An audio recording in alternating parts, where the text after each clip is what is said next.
Well, things are getting interesting, folks. Welcome to Bright Videos News. It's Friday, July 24th, 2026. I'm Mike Adams. Thank you for joining me. And I mean that sincerely. I appreciate all of you who listen and share this podcast. And I work my tail off, actually, to bring you really important guests and information. And I got to tell you about my day that, I record this close to midnight. And so it's like Thursday night, midnight, as I'm recording, and my day was so packed. Let me just tell you, and this is pretty typical. So I recorded an interview with Zach Voorhees, Google whistleblower. It's part of the new Zach Adams effect that we have on decentralized TV. So that was about 35 minutes of Zach explaining what's happening with the U.S. government's effort of censorship of models or licensing of models and what's happening with the race to superintelligence, etc. After that, then we did an interview, Todd Pittner and I, as part of Decentralized TV.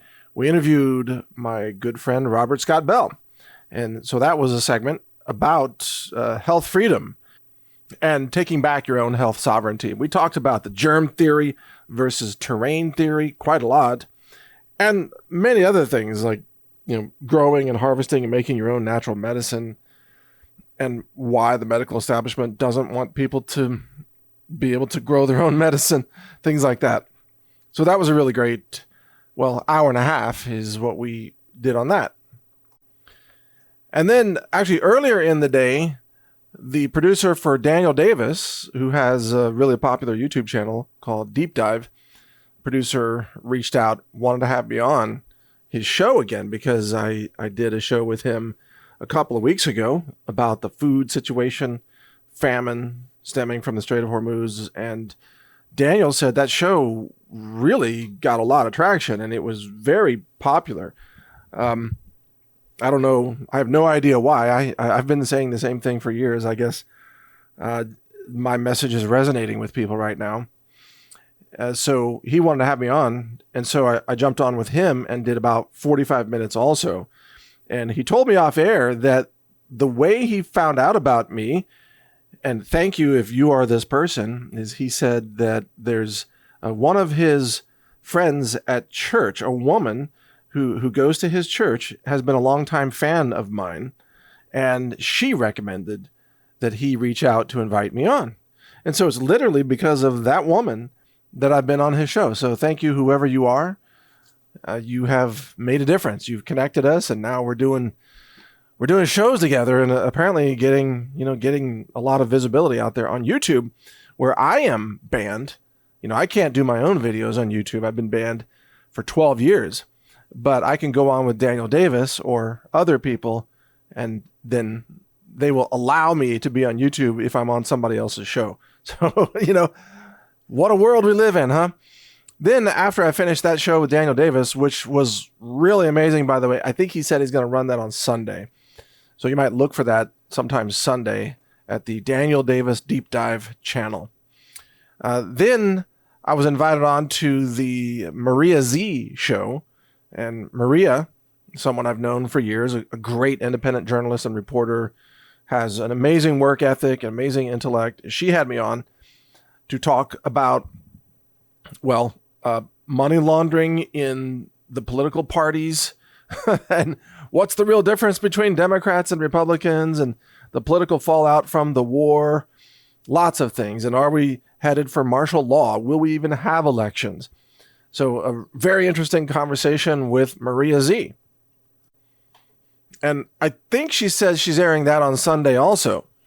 And by the way, she's largely banned on YouTube, but her channel is on Rumble. And I think she posts to Brighteon.com, but I'm not sure. She's definitely on Rumble and then on X.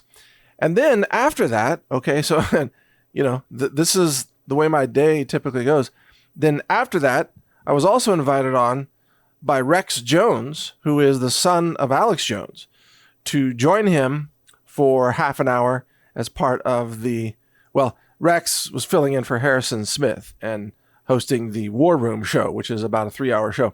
So I jumped on for the last 30 minutes and we talked about AI world simulations, the rise of superintelligence, and talking about things like consciousness and are we living in a simulation?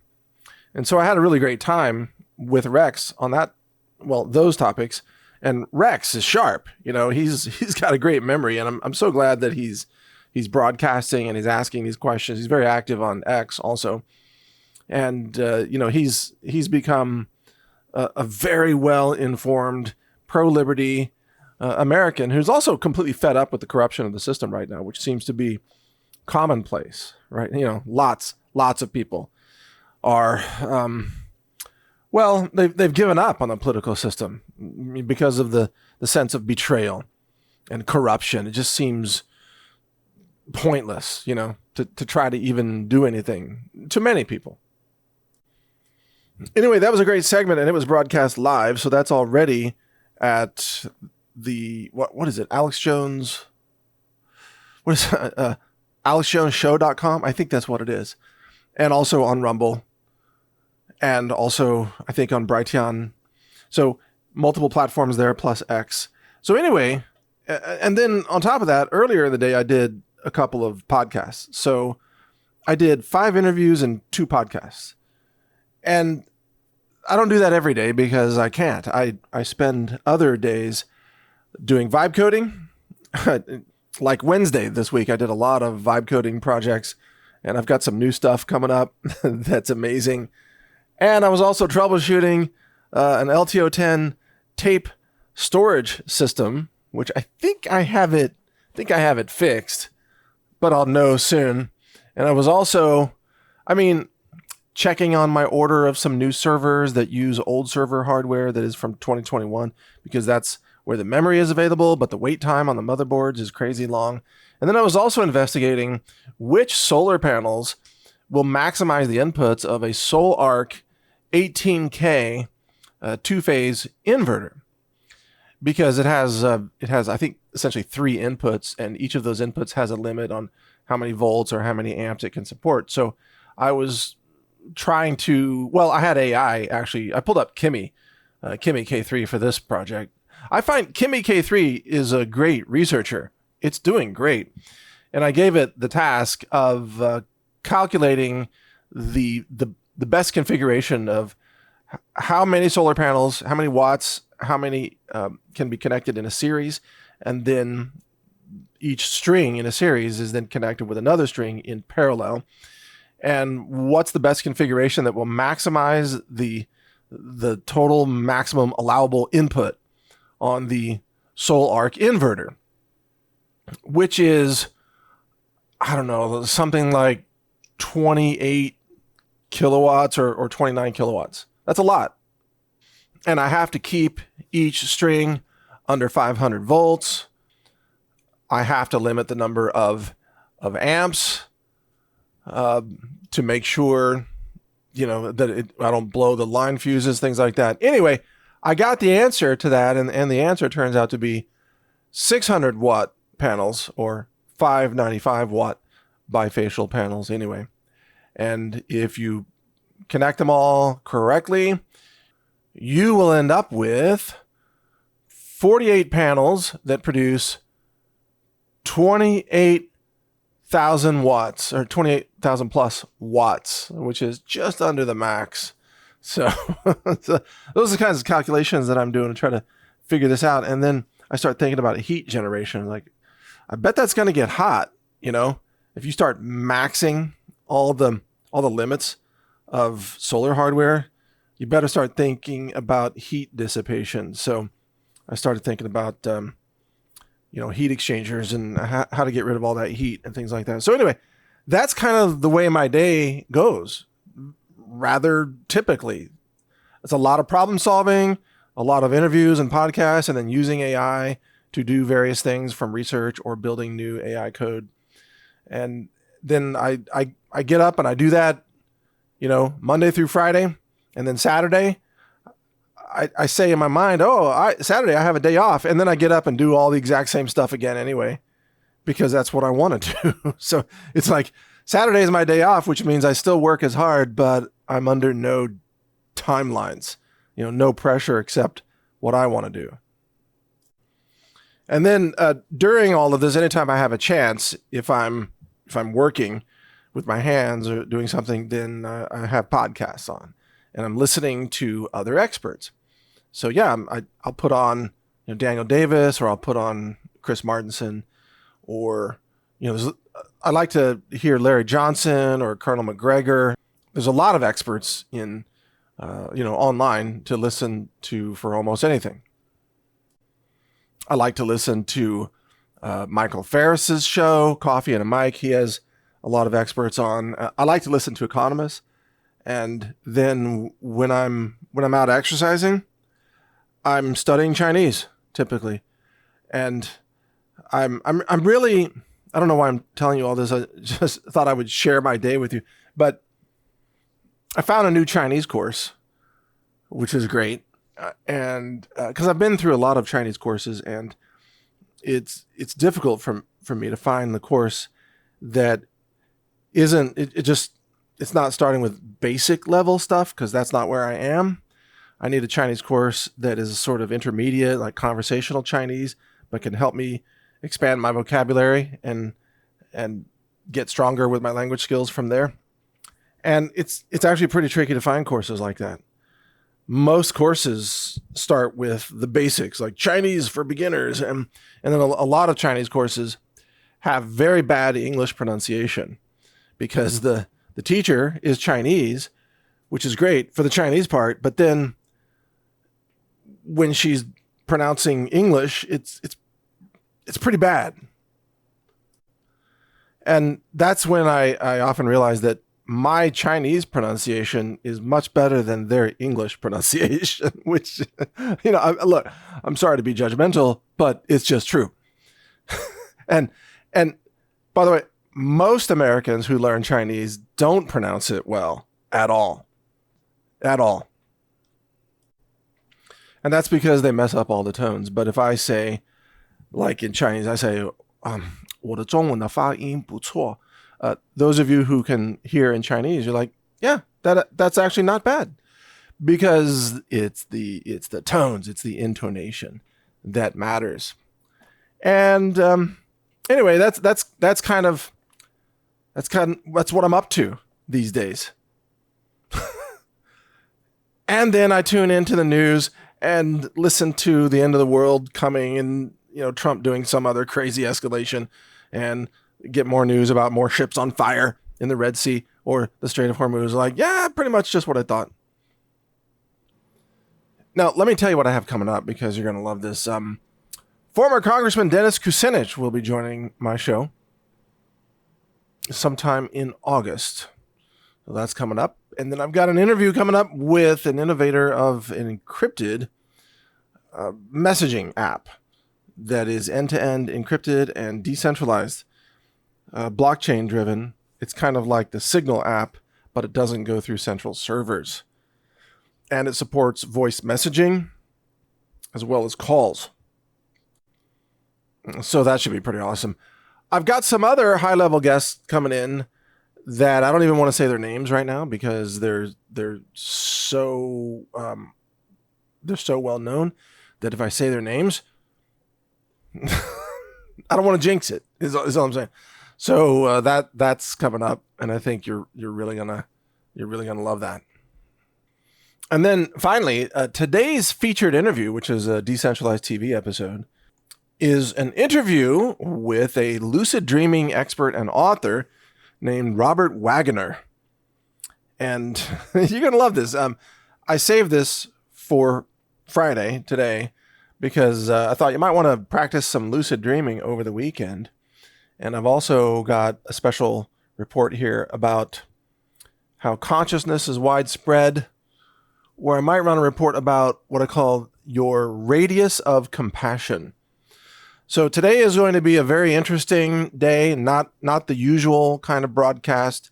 I'm not focused on the war today. I'm not focused on finance. I'm not focused on the famine even. Today is about consciousness, self-awareness, compassion, and so much more. And I think you're going to really enjoy this interview. So I've intentionally put together a special podcast for you today. Just remember that on Sunday, my segment with Daniel Davis will run on his channel on YouTube, and probably my segment with Maria Z will run as well. I'll be bringing you those next week, of course. I always run those after the host runs them. So I'll be bringing you those next week. So I think you'll enjoy the show here and also what we have coming up next week. Before we continue, just want to give credit to our online store. healthrangerstore.com is where you can find our lab-tested foods and superfoods and high-end nutritional supplements. Long-term storable foods, including, freeze-dried fruits that people love, and different ultra-clean meal kits, and you can check out the ingredients. They're amazing. Go to healthrangerstore.com and click on any of our products and check out the ingredients. Compare it to anybody. I mean, literally, copy and paste our ingredients list into any AI engine and ask it, how good are these ingredients? It'll blow your mind. And the best engine for that, of course, is brightanswers.ai, which is the AI engine that I built, which continues to expand its index of documents. So it's getting smarter, in effect, every single day. Also, don't forget about all of our special discounts at rangerdeals.com. Those are some of the affiliate links with things like companies like Above Phone, with the de-Googled phones, or Battalion Metals with gold and silver, Satellite Phone Store, etc., and our therapeutic peptide partner, Limitless, that provides the BPC 157 that I absolutely love. So you can check all that out at rangerdeals.com. Thank you for your support, and enjoy the rest of today's broadcast.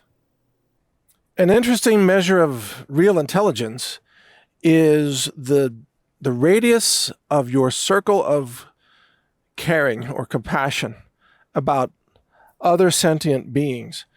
So, for example, if you only care about yourself, if you're a narcissist, you're not that bright, right? You're not a very high IQ person, probably, or at least not in the ways that matter. You only care about yourself. A little bit more intelligent person may care about only their family members or their household. And then someone who's even more intelligent than that might care about the entire community. They might be thinking about, hey, how can we make our systems work better? How can our local schools be better? How can our local farming work better? Or how can we support local farming? Things like that. And then an even more intelligent person might be thinking about their nation, the people in the nation. I'm not talking about the geopolitics, but the people. It's the radius of compassion for sentient beings. Now, this isn't limited to geography, of course. I'm giving the example of a nation right now, and you might say, well, the most intelligent person cares about the whole world. Not exactly. The most intelligent person cares about sentient beings beyond humans.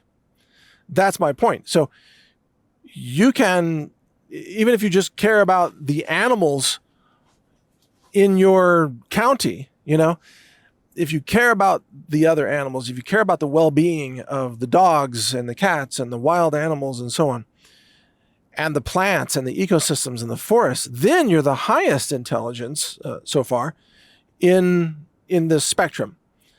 So you're not limited by just, let's say, the breadth of geology. You have now the depth of compassion, or even what we might call a Christ-like compassion for all systems of life. And then there's even a depth beyond that. If you care about the well-being of the direction of the cosmos, that is, you care about good prevailing. You care about people living with dignity. You care about animals being treated with dignity. But most importantly, the defeat of evil and the victory of enlightenment, and you recognize the power of knowledge over the power of ignorance, and you recognize the power of healing over the power of, medical scarcity or whatever, then this is the even more advanced stage of intelligence. And that's where I think you and I are, or beyond that. Because then I think the final sort of frontier of this is the spiritual realm.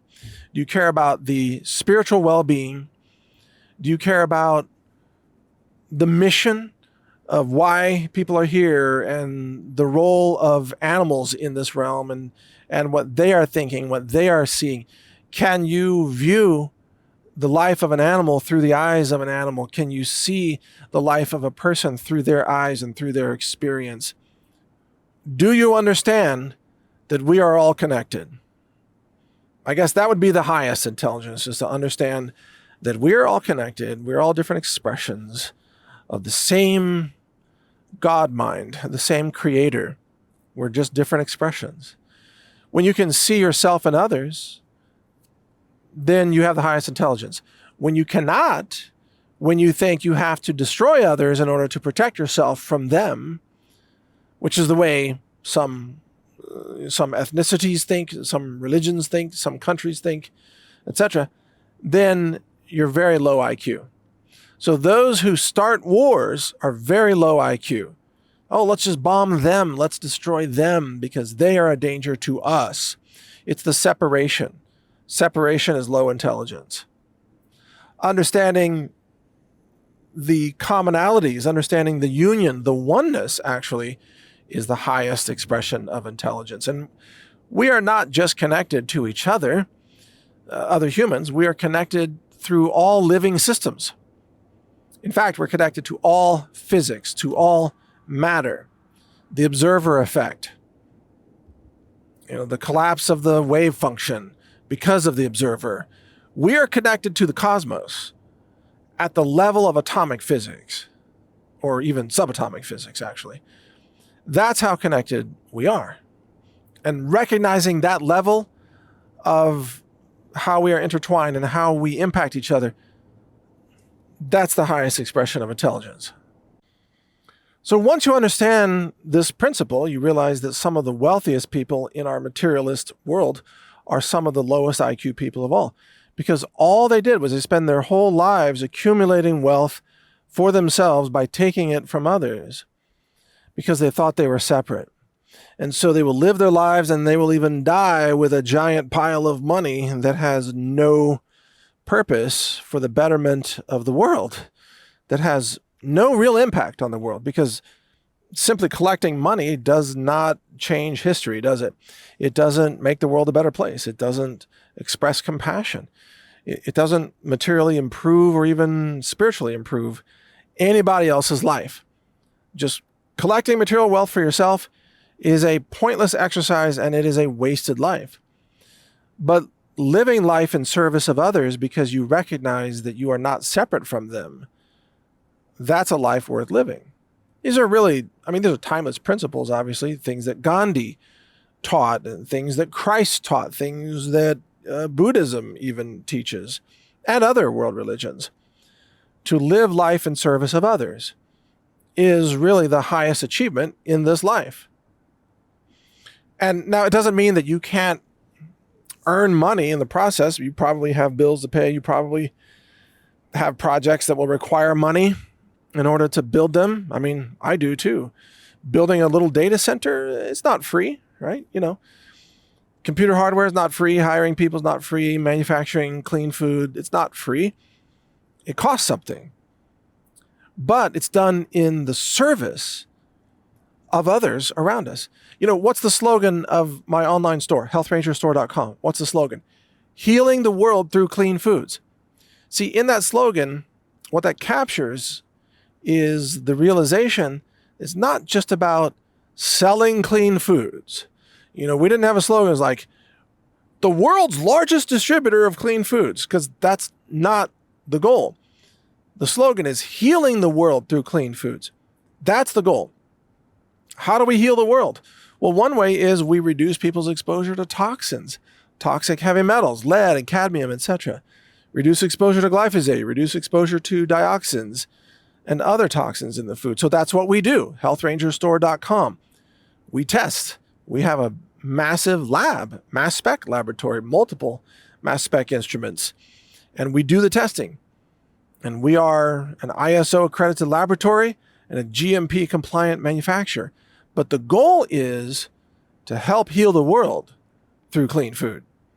And sometimes it's to help people get prepared with, with extra food that's also clean in terms of being ready for food scarcity, things like that. Now, if we happen to do really well financially one day, for whatever reason, I mean, we're doing okay now, but, we're never going to earn billions of dollars or whatever, and that's okay. But if we happen to, we already know our goal. Our goal is to heal the world, or at least do our part, right? So if someone were to come along and just write us a check, let's say for $1 billion or whatever, it's very clear that $1 billion would immediately be deployed to pursue the same goal as the store, healing the world. How do we heal the world? And I believe one of the key ways to do that is to eliminate exposure to toxins. And so that's why I do what I do, or at least part of the reason, a big part of the reason. But what that means is I recognize, as the founder of the whole thing, that I'm not separate from the world. I'm not separate from you. And I've said this many times in my podcast. I've said, what use is it to be a person of wealth if you live in a world of despair and poverty? There's no use at all. I mean, what would be the point? Real wealth is being in a world where the people around you are doing well, where lots of people are doing well, lots of people are healthy, lots of people are, doing well financially, or at least able to live in a comfortable manner and afford the high nutritional density foods that can keep them healthy. Real wealth has to extend beyond just yourself.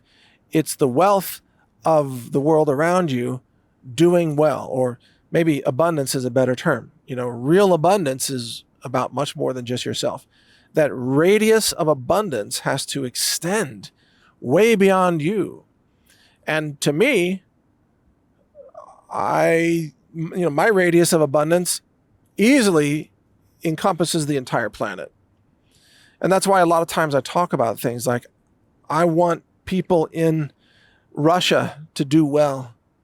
I want people in Ukraine to do well. Both. That's not a contradiction. That's a philosophy of universal abundance. I want people in Iran to do well. And I also want people in Israel to heal. To heal from their hatred for the world, to become more loving and more compassionate. And again, that's not a contradiction either. I want everybody in the world to do well and to experience genuine abundance. And yes, sometimes you have to call out those who are standing in the way of abundance, or those who are sabotaging abundance. And, there are a lot of those globalists and national leaders and some corporate leaders, big pharma, big tech, whatever. You have to call them out. But you do so from the motivation and from the principle of wanting people everywhere to be able to experience more abundance, more freedom, more health, more creativity, more joy in their lives, etc. That's the underlying motivation, or at least that's what drives me. And the beautiful thing about this is you don't need a lot of money to achieve a powerful positive impact in our world. You don't. It doesn't take billions of dollars to do it. You don't have to build some massive infrastructure. You don't have to build a data center. You don't have to build rockets. You don't have to build a factory to make a positive difference in the world that's really genuine and lasting and widespread. You simply have to operate from a place of universal love for all sentient beings and a much wider, more broad radius of compassion for all living systems. And if your radius is large enough, then you begin to really see the big picture of what's happening. And you can, at that point, you can express love for people of every religion, whether it's Islam or Sikhism or Buddhism or Christianity or whatever. And you can recognize the universality of every religion. I think it's much more limiting for somebody to scream, you must be a Christian, you have to believe what I believe. I don't buy that. I think that the Christ energy pervades all religions and all faiths and all of humanity, that universal Christ is way beyond one religion, it turns out. It's universal. It's like the love force that is the life force that permeates all of us. And I guess like the force in Star Wars or something, but it is everywhere. And you can tap into it instantly by making a choice. And it's not even that difficult to do so. So we live in a world where we are often told to be envious of those who are trillionaires or billionaires or whatever. And we're sometimes told that we are inadequate if we don't have enough money or a big enough house or a nice enough car or whatever. That's all nonsense. That's all illusion.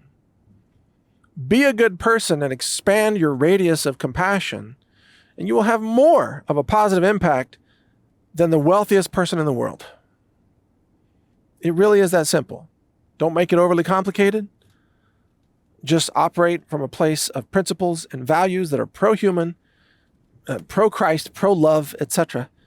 And you'll make a positive difference in this world. You will live a life worth living. That's what I say. So thank you for listening. Mike Adams here. You can follow my work at brightvideos.com.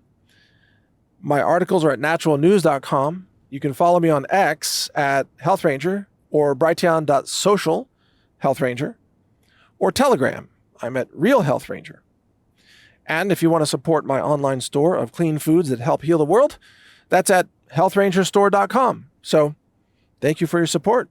God bless you all. Take care. What happens when the world's energy supply and food supply and fertilizer supply all come under pressure at the very same time? Hundreds of millions of people are about to be thrust into extreme famine and real starvation deaths later this year and well into 2027. Many commentators and geopolitical analysts, including Mike Adams, who was on our show just last week, argue that the world may be moving toward a much larger supply chain crisis than almost anyone realizes. What we're actually witnessing right now on a global scale is the shutting down of those routes and resources that have created food abundance and material abundance for the human species for decades. And that is now ending. That is ending, at least until there's some resolution of this war of choice that Trump has thrust us all into. While the world has been fixated on the battlefields of Ukraine and the growing war with Iran, the bigger story may be what's happening far away from the missiles.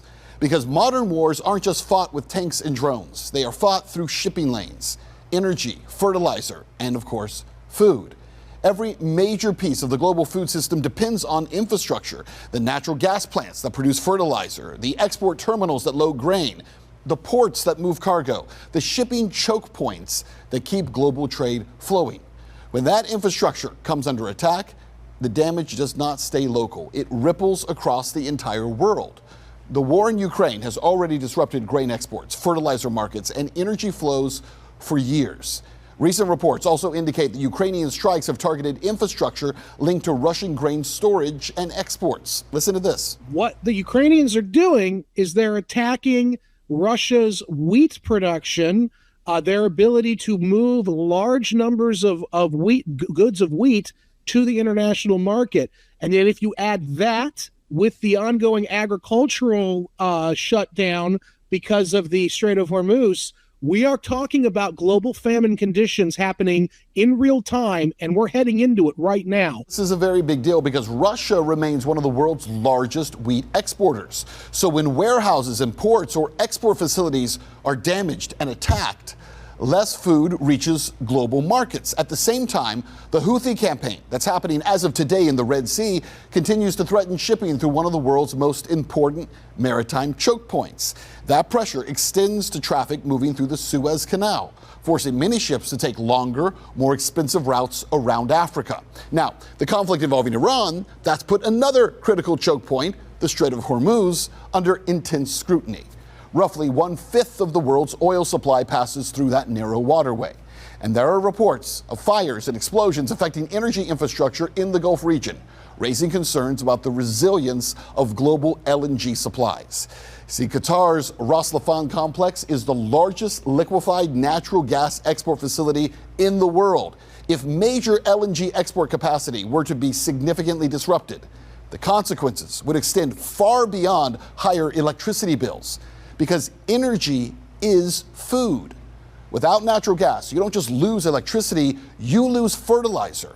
Natural gas is the primary feedstock used to produce nitrogen fertilizer through the Haber-Bosch process. Without that fertilizer, farmers produce less food. Lower yields mean higher prices. And in the poorest countries, higher prices can quickly turn into hunger and famine. This is why strategists are watching far more than the battlefields. They're watching the infrastructure, the LNG terminals, the grain silos, the wheat export ports, the fertilizer plants, the oil refineries, the shipping lanes, because these are the foundation of the global food system. One attack, yeah, that can be absorbed. Two, certainly can be managed. But when multiple critical systems come under pressure at the same time, the risks begin to compound. Meanwhile, attention is also turning to another critical choke point, the Strait of Malacca. 7 times more maritime traffic than the Panama Canal passes through that single waterway, the Strait of Malacca. It is one of the primary arteries for energy, manufactured goods, and global trade moving between the Middle East, Africa, and Asia. So any major disruption there could send shockwaves through the supply chains worldwide. See, this is why experts who study global logistics don't just watch where the missiles land. They watch the map of global infrastructure, because history shows that some of the deadliest consequences of war do not happen during the fighting. They happen months or even years later, when store shelves empty, when harvests fail, when a bag of fertilizer costs more than farmers can afford, when humanitarian aid just can't keep up. The global food price spikes of 2008 helped to fuel unrest across multiple countries. The disruptions following Russia's war with Ukraine contributed to sharp increases in food and fertilizer prices worldwide. The question now is whether multiple conflicts, multiple shipping choke points, and multiple attacks on critical energy and food infrastructure could compound all of these pressures. The exact scale of any future food crisis, now let's be honest, that's uncertain. We don't know. It will depends on a lot of things. How long do these disruptions last? Whether shipping remains open or continues to be shut down. How quickly energy and fertilizer production can recover. And whether global supply chains will adapt.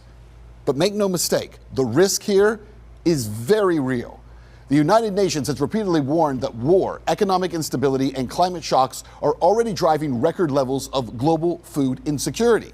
And the countries most at risk are often the ones that had nothing to do with starting these wars in the first place. Yemen, Somalia, Sudan, parts of Africa, South Asia. If the world loses access to critical energy, if fertilizer production declines, if grain exports shrink, and if shipping choke points continue to close, the biggest casualties may not be the soldiers on the front lines. They may be the families thousands of miles away who simply cannot grow or afford their next meal. The world often thinks of war in terms of missiles and casualties and battle maps, right? But sometimes the most devastating weapon isn't a bomb. It's an empty plate. It's clear that they've been, these oligarchical systems, especially the systems who are fighting Iran right now, are intentionally creating conditions for famine. And it's not just in that region. For instance, in 2021, I predicted publicly many times since then that we would end up with screwworms. It's a type of flesh-eating worm. It's a larva from a fly. I predicted that we would end up with those back in the United States. And now they're here. They're in Texas. I'm in Texas. So, I mean, it's not just over in the Middle East. It's happening around the world. You know, I see farmers losing their farms in places like Japan and Netherlands and Germany and Canada and UK.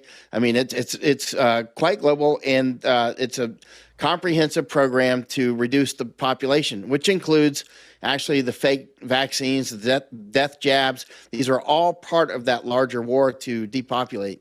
Yeah, it's very interesting if you step back from the day-to-day headlines, especially of the war in Ukraine and the war in Iran, and you look at what's being targeted, not just who's being targeted, right? And if you look at what's happening specifically with in the front of Ukraine-Russia war, Ukraine is not really fighting on the battlefield anymore. They've kind of abandoned that, and they seem to have a sole focus right now of attacking energy infrastructure and food infrastructure and ports. And they've abandoned everything on the battlefield. And then simultaneously, you have almost an identical strategy taking place with the U.S. striking targets in Iran. They're not really attacking military targets. They seem to be hitting infrastructure. And by abandoning over and over the MOU and ceasefire, are managing to keep the Strait of Hormuz closed. And as we've talked about, these other straits as well now closed. All of this together, the cumulative effect of both these things, I think cannot be ignored.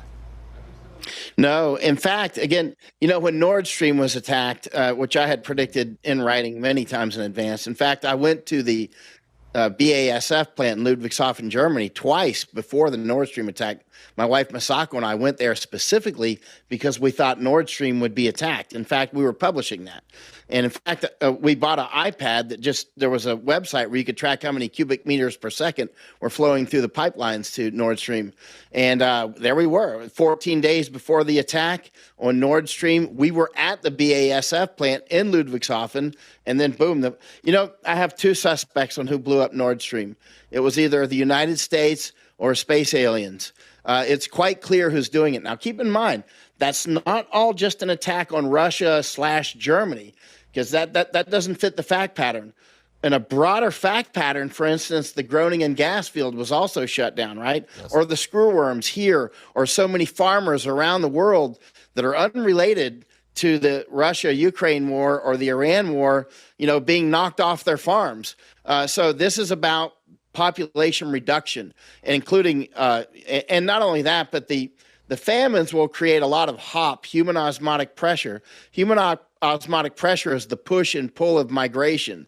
So this HOP that's going to be coming, a lot of these channels for immigration, quote unquote, actually invasion, are wide open, such as the Darien Gap in Panama, where I've spent a lot of time down the Darien Gap since Biden was installed, and that all the architecture for the invasions is still there. By the way, all the United Nations guys are still there, and I think it's going to we're going to see that invasion continue. And the United States is itself being attacked by the United States, right? So we like to blame it on others, but our government is the one letting people in.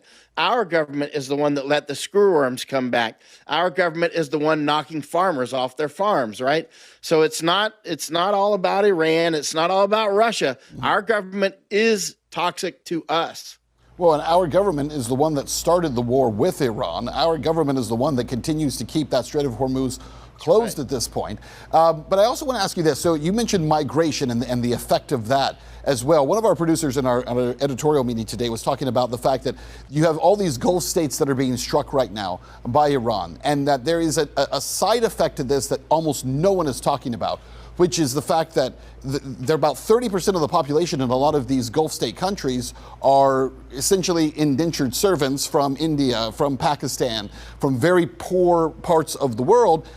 If these areas, desalinization plants are destroyed, if food supply becomes very difficult there, there's going to be migration out of those Gulf state countries. And where do they go? Do they end up in Europe? Do they end up in the United States? Again, it seems like the latest chapter in the same book that's been running now, for 30, 40 years of continue to create mass migration around the world, which creates massive instability.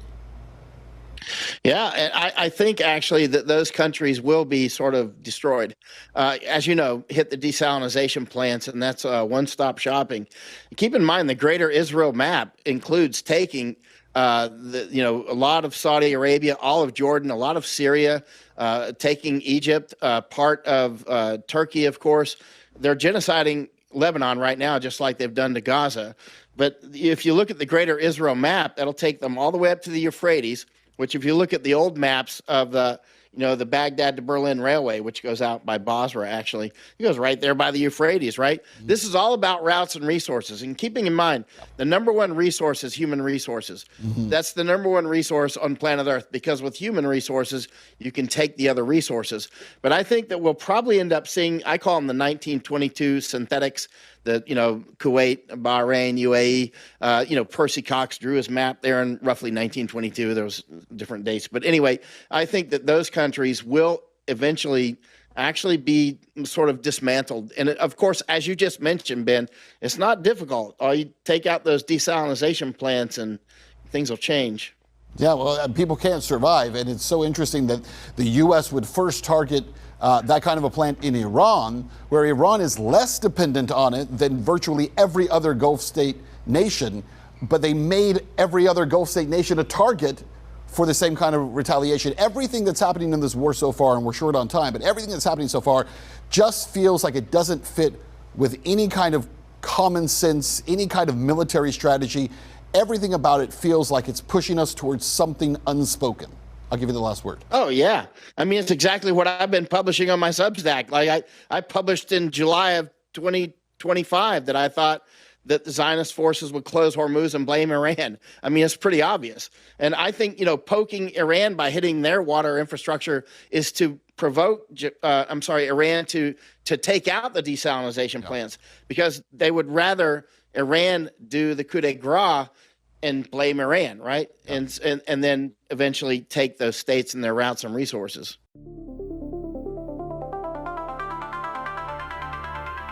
So a lucid dream is any dream in which you realize within the dream that you're dreaming. You literally know, hey, this is a dream. And the first time it happened to me, I was probably 10 or 11 years old.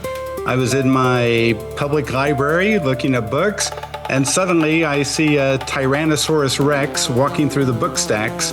And I think, wait a second, aren't dinosaurs extinct? How can this be?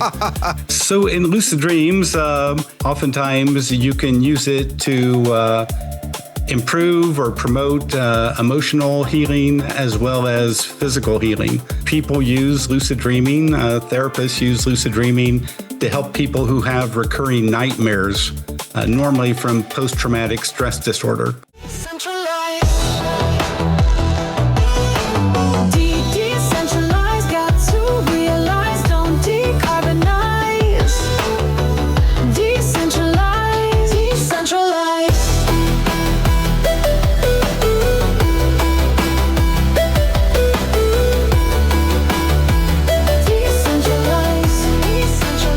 Today's episode, which is a special new Down the Rabbit Hole episode, part of Decentralized TV that has a little bit different format. So Todd, tell us about, what does it mean when we have a Down the Rabbit Hole episode?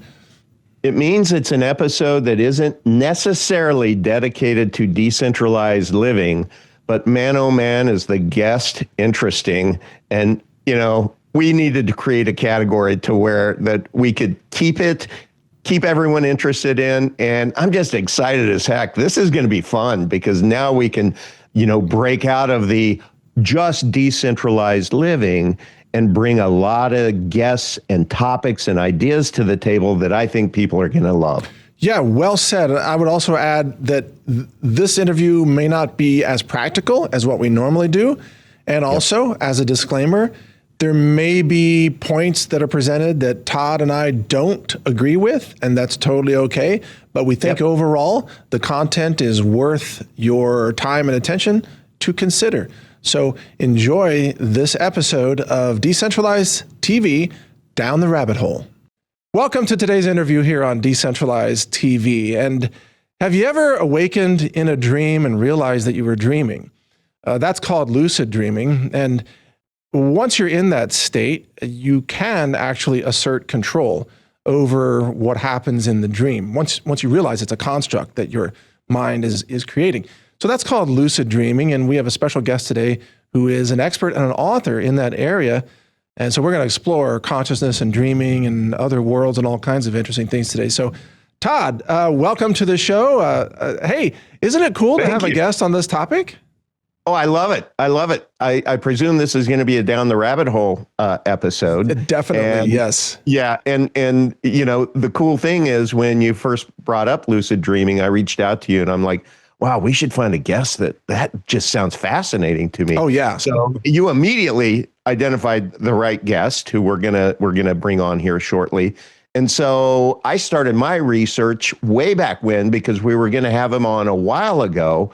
And I just wanted to discern whether or not this was just a whole bunch of woo-woo.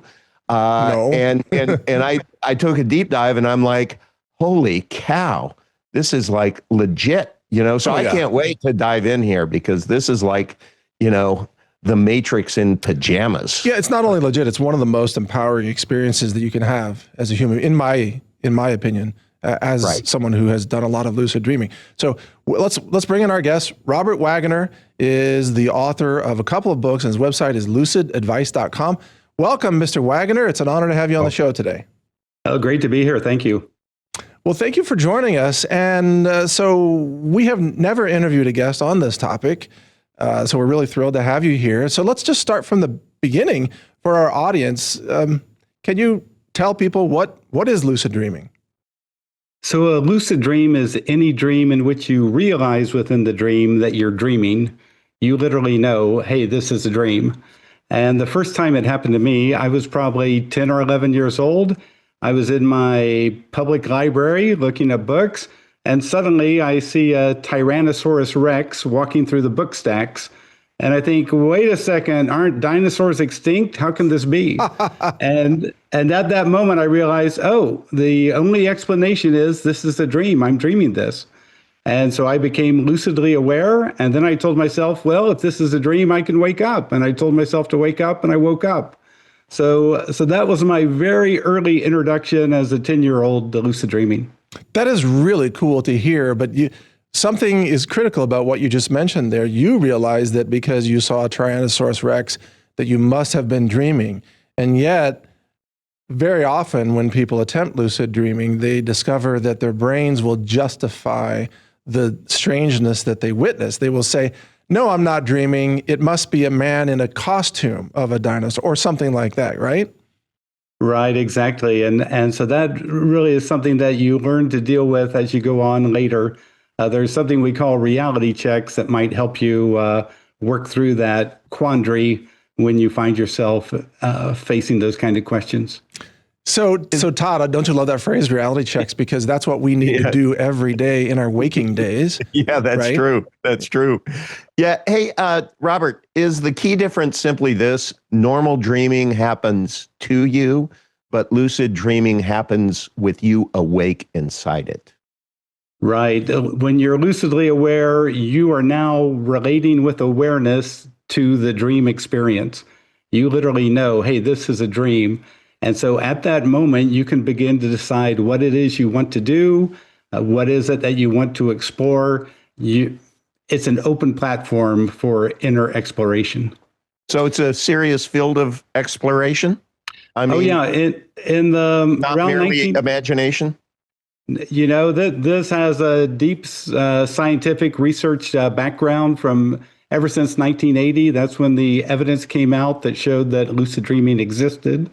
Since that time, there's been just hundreds and hundreds of research in the area, hundreds of books probably written on it. This is very well researched and very well thought out.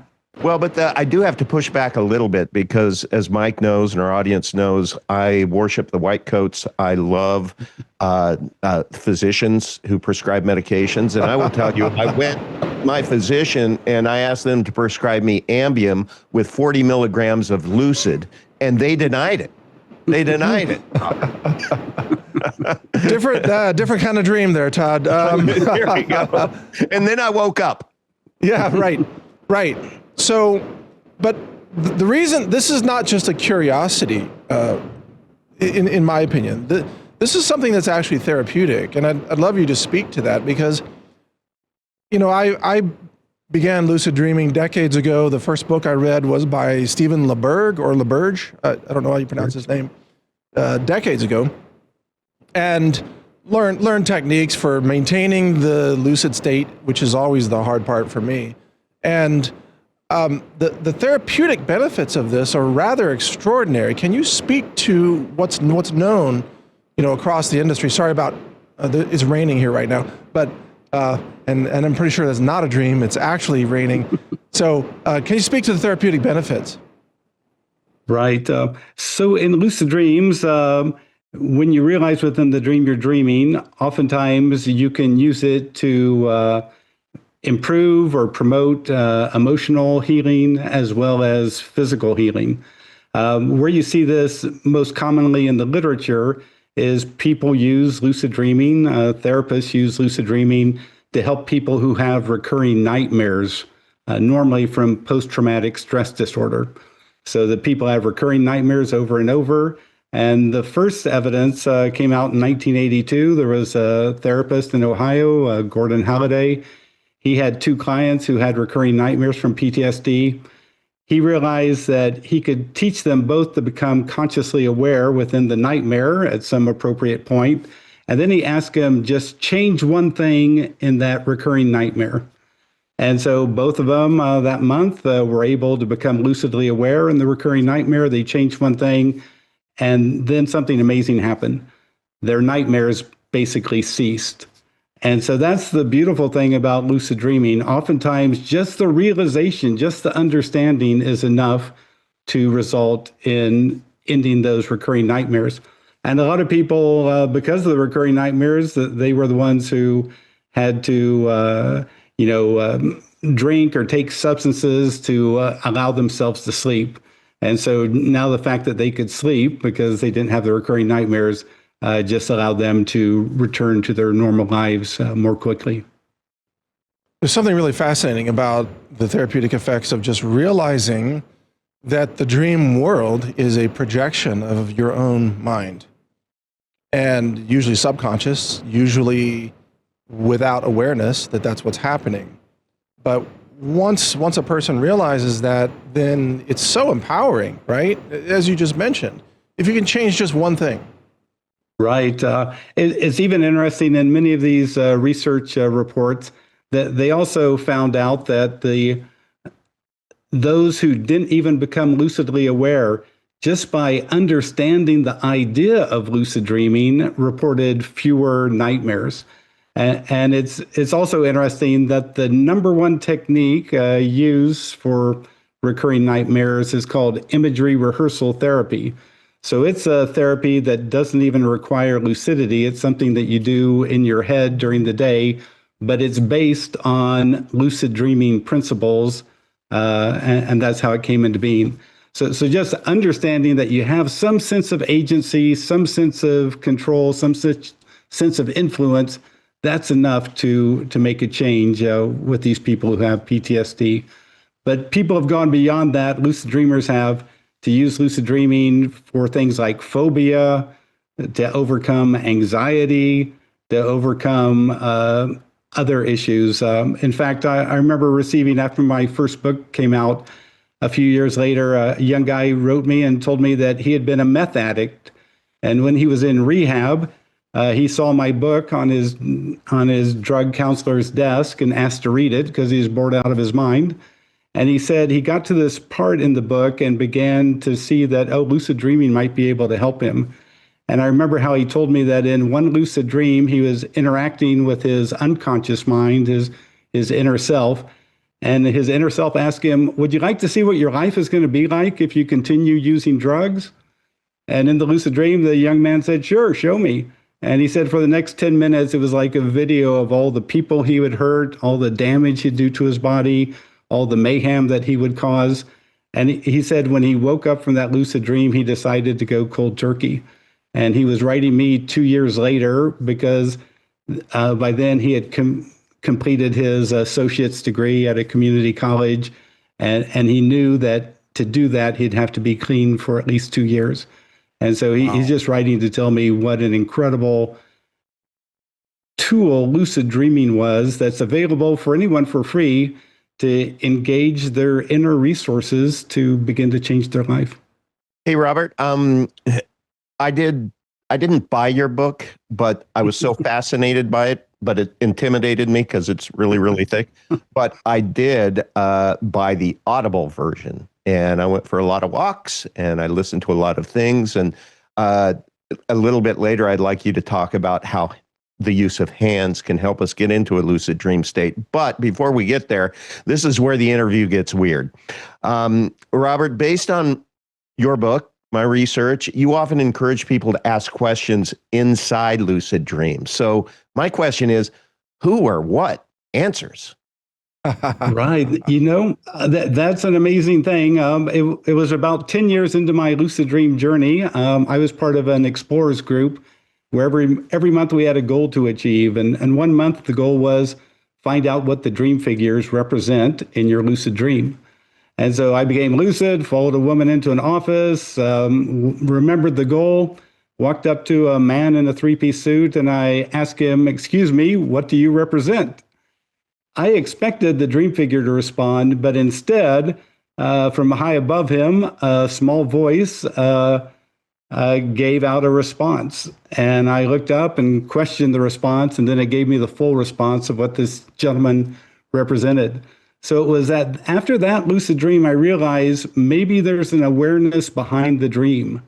Maybe in a lucid dream, you can interact with your unconscious mind, or what you might call your inner self. So after that, I began to ask questions like, "Hey, dream, show me something important for me to know." And then sometimes the entire lucid dream would change. Sometimes one small part of it would change. But I began to realize that I was interacting with what most people would call their unconscious mind or their own inner awareness. Well, other than why am I pantless in a grocery store parking lot, what are some profound questions lucid dreamers can ask inside their dreams? Wow, you can literally, the sky's the limit. But here's the thing. One thing you have to realize is that some questions aren't answerable. There's just some questions that depend on other factors outside of a person's control. But what you can do is ask to experience concepts. I've asked on occasion, "Show me the universe, the energy of the universe." And suddenly the dream popped open, and through it came this brilliant white light that was shooting into my body. After about a minute, I could barely take the energy of the universe anymore. So I said, "Hey, time out, stop." So again, not only do you hear or see responses, but sometimes when you begin to experience the concept, that's when you realize that you're dealing with another layer of the self, a deeper layer of the self that has a broader, more thoughtful understanding of the nature of things. Let me bring in kind of an AI parallel to this, because I'm also an AI developer. So you know how ChatGPT is trained on the entirety of all human written word and knowledge in multiple languages. That all exists in a model, but you can't get it out unless you prompt it correctly, right? So you have to ask the right question, and then it spits out the answers. But it knows everything, but it's not evident unless you ask it correctly. See, I think the subconscious mind through your entire life is also engaged in pre-training. It's observing, it's gathering, it's learning, it's building neurological networks. I think this is controversial, but I also think there are elements even from outside your brain that impact what's happening subconsciously, but that's a different topic. But even if it's just the things that you have experienced and observed, but in the dream state, you can prompt your subconscious mind like ChatGPT and get out any answer you want in any format you want. Does that sound about correct? Right. So sometimes artists use this. They'll announce in a lucid dream, "Now show me the most incredible art I can create." Yes. And suddenly art will appear on the nearby wall. Wow. But to your point earlier about the importance of language or having the properly phrased question, I remember hearing from an artist who would announce, "Now let me look for art I can create." And he would spend the entire lucid dream looking for art. Awesome. Never found it. And so that went on for like 5 lucid dreams. And then he finally changed his request. "Now let me look at art I can create." And suddenly art began to appear on all the nearby walls and everywhere.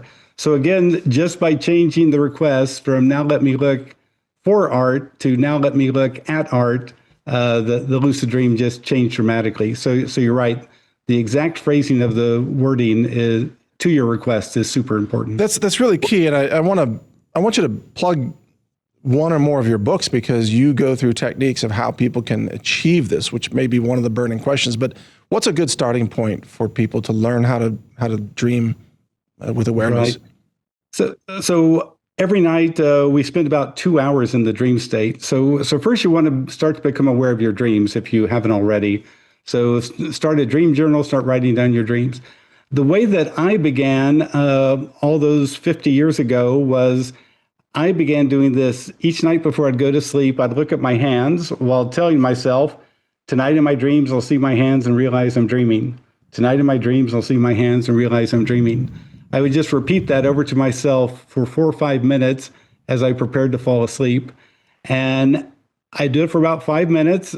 On the third night of doing this practice, I'm walking through my high school hallway, and I was in high school at the time, and suddenly my hands popped right in front of my face, and I thought, oh my God, my hands, this is a dream. So I was using the sight of my hands as a kind of a conditioned response.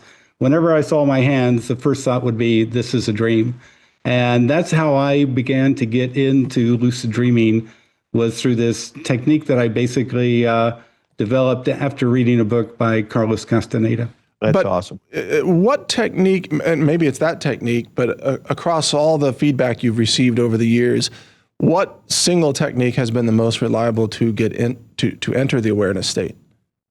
I would say it's the power of suggestion.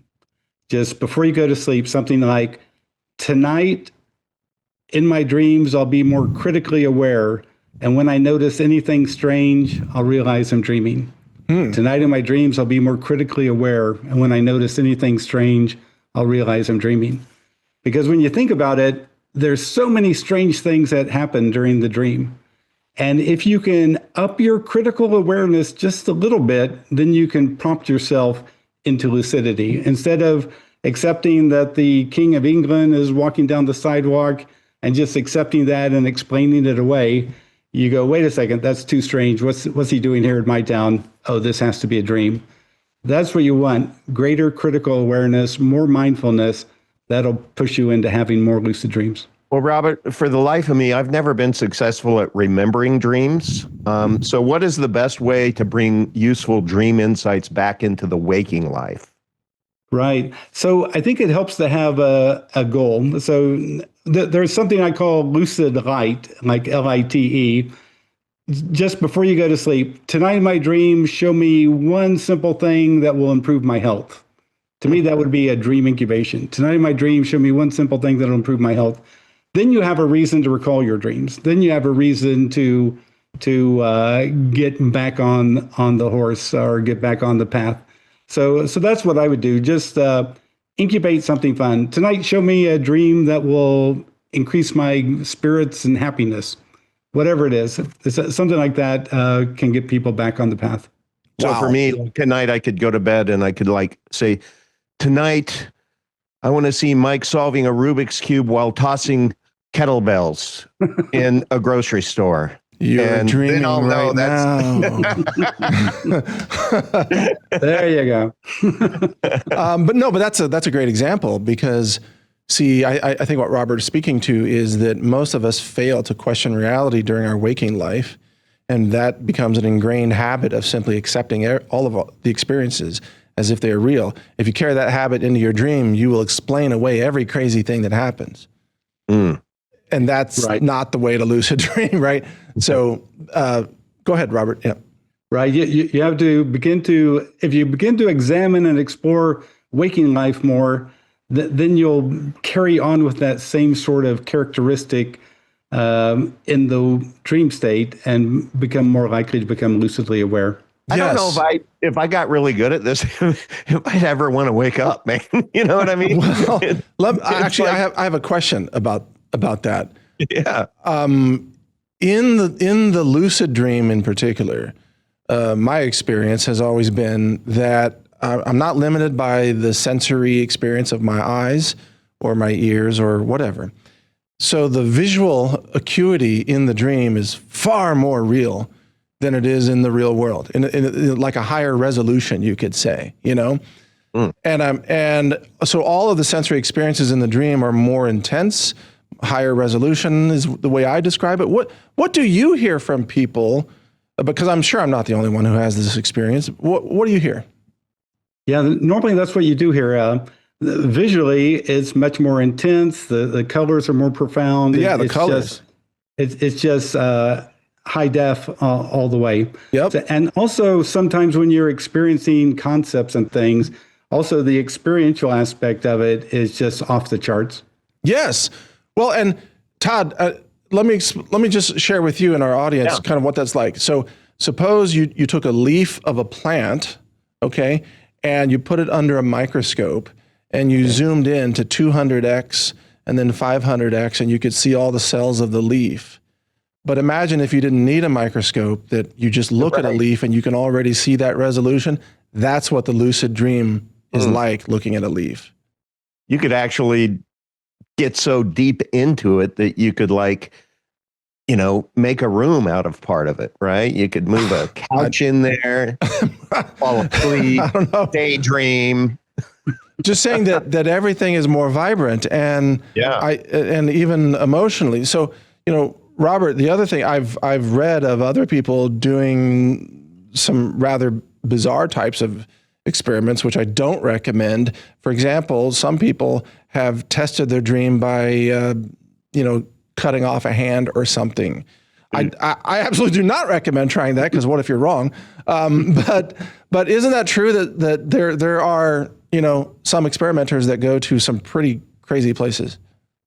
Yeah, so it's an open platform, and you can play with it in any way that you want. I remember one time in a lucid dream, my brother Paul was there with me, and to convince him that we were dreaming, I took my hand and began to stretch my arm further and further and further until my hand was about 10 feet away from my shoulder, and then I looked at my other arm, and it had been totally pulled into my shoulder. So, so again, you can morph around with the body as much as you want and play with things as much as you want.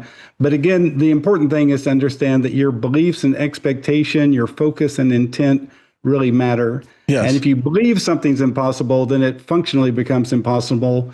But when you believe that the body is malleable, then you can manipulate it in any thousands of different ways. So, Robert, can you lucid dream yourself into better habits, or will my personal dream self also say, Todd, we start Monday? No, you could lucid dream yourself into better habits, I believe, because a habit is just a habitual idea that you tell yourself. And so what you really learn from lucid dreaming is that sometimes you have limiting beliefs, and sometimes you need to expand those limiting beliefs and kind of merge with the true and the accurate. It's what's so amazing to me about this is that you're exploring your own mind, your own subconscious, in ways that never occur to you in the waking life with consciousness. However, not everybody understands that this is a completely natural phenomenon, and I'm sure you've received some pushback. So I just want to ask you about this.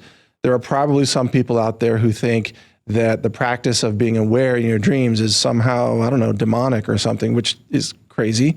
There's nothing more godlike and natural than being aware in your dream, as far as I'm concerned. But how do you answer pushback like that? Yeah, there was a research study done in Germany with school children ages 6 to 19. And what the researcher found is that even children as young as age 6 had already had spontaneous lucid dreams. I believe in the research, 25% of the 8-year-olds had already had a lucid dream. Nobody taught them. It was just spontaneous, natural, just happened. But that's what I tell people. This is a spontaneous, natural, human event. And if you learn how to work with it and ride with it, you can use it to access greater creativity, to promote emotional and physical health, to engage your own inner awareness. And so all the benefits are there for people to take advantage of. It's just that we've got to let go of the fear because fear is the mind killer when it comes to lucid dreaming. Now, I'm trained as a musician, and the most amazing music I've ever heard in my life has always occurred in lucid dreams. And I can never translate it out into the real world because in doing so, I kind of lose the detail. But it is so, it's beyond Mozart. It's beyond any symphonic orchestra. For me, I have a lot of audio detail in these dreams, and it's extraordinary. It's the most powerful music I've ever experienced. Is that a common thing you hear from people too? It is. It's interesting that Paul McCartney claims that the music from the song Yesterday came to him in the dream state. And he jumped out of bed and he ran to the piano and started playing it. And then he'd play that same music for his friends and ask him, whose music is this? Where did this come from? And they say, it's yours, man. You're playing it. But throughout the history of music, there's just hundreds of examples of where either the music or the lyrics came via dreaming. Now, the beautiful thing in a lucid dream, because you're dreaming, you could say, when I enter that next room, I'm going to hear the most incredible music I could ever create. And when you walk into that next room, you'll probably be listening to the most incredible music you could ever create. So that's how you can begin to play with lucid dreaming for your own benefit and for bringing forth inner creativity. Wow. Yeah. Nike is just do it. Robert Wagner is just dream it. Just dream it. Yeah, exactly. Todd, so are you gonna start with the waking practices to I'm gonna induce more go to lucid bed dreaming? tonight. I'm gonna say by the time I am in REM, I will have rock hard abs. And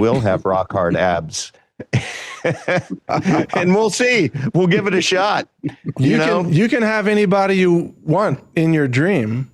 Any body, like you could be. Yeah, you don't have to even look like you. That's true. Here's parting question that I have for you, Robert.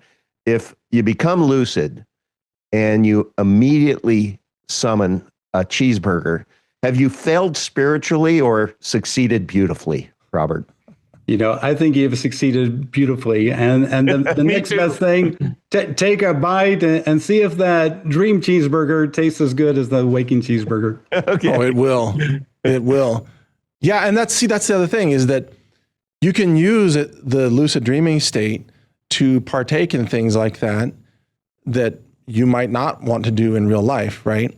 For example, skydiving, right? I don't want to go skydiving because of the physical risk of the plane not making it into, to elevation where I can bail. And that happens sometimes, but I would love to skydive in a dream. That sounds really fun. And you don't even need a parachute technically in the dream. So yeah, it's interesting that in Germany, they've really worked with this, practicing sports in lucid dreaming. Oh yeah. Because there was this Gestalt therapist, Paul Thulle, who did this in his lucid dreams. And he actually started working with professional teams. And now about 11% of German athletes who are professionals say they use lucid dreaming to help them perfect their techniques. Really? Because in the lucid dream state, they can do stuff that would be too dangerous in the waking state. Like when you're skiing, do some of those maneuvers that you wouldn't want to do in physical reality because you might blow out your knee. But in the lucid dream state, you can begin to get that muscle memory of what that would be like, and then you can begin to shave seconds off of your skiing. Wow. Yeah. Wow. Robert, what is the number one technique for maintaining the lucid state? And the one that I've used before with some success is the spinning technique. And hopefully there's something better than that because I still struggle with maintaining the state. Can lose it pretty easily. Yeah, so you're right. Some people spin around and try to keep the lucid dream from collapsing. What I try to teach people is a simple 3-step process.